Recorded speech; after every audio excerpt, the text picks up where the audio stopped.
H.A. London works tirelessly to fundraise for the monument in the center of Pittsburgh. Her husband wrote in 1898 of a meeting in Goldsboro that convened thousands of white men, quote, for the whole sole and all-important purpose of securing white supremacy.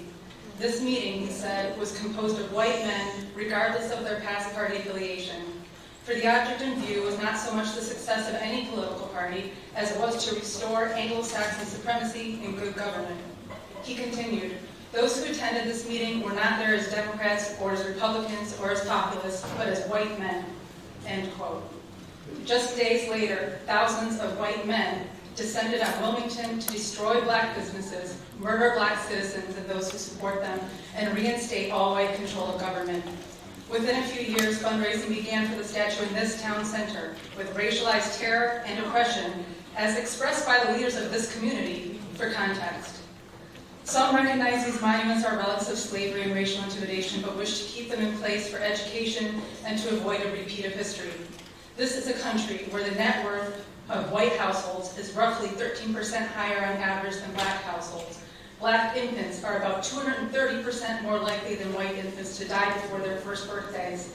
Non-Hispanic black women experience maternal deaths at 3 to 4 times that of non-Hispanic white women, regardless of socioeconomic status.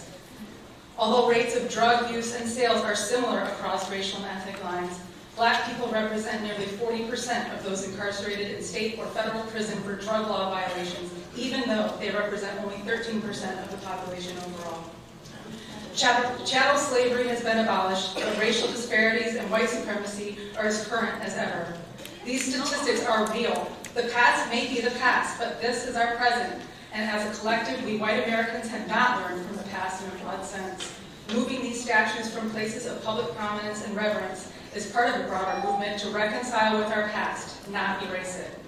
Our county has an opportunity to be part of that reconciliation and movement forward. Thank you to the folks who presented earlier for doing this work for our community. Thank you to Bree Newsom, Takia Thompson, Maya Little, and so many others for taking huge risks to confront white supremacy relics head-on when what we refer to as civil discussion fails to bring about results. Activists and organizers in other communities worked for years behind the scenes and were met with resistance by those in power. Chatham County has just begun these public conversations. Tensions are already extremely high with people taking sides. I urge the board to come to a quick decision: living, breathing humans over property.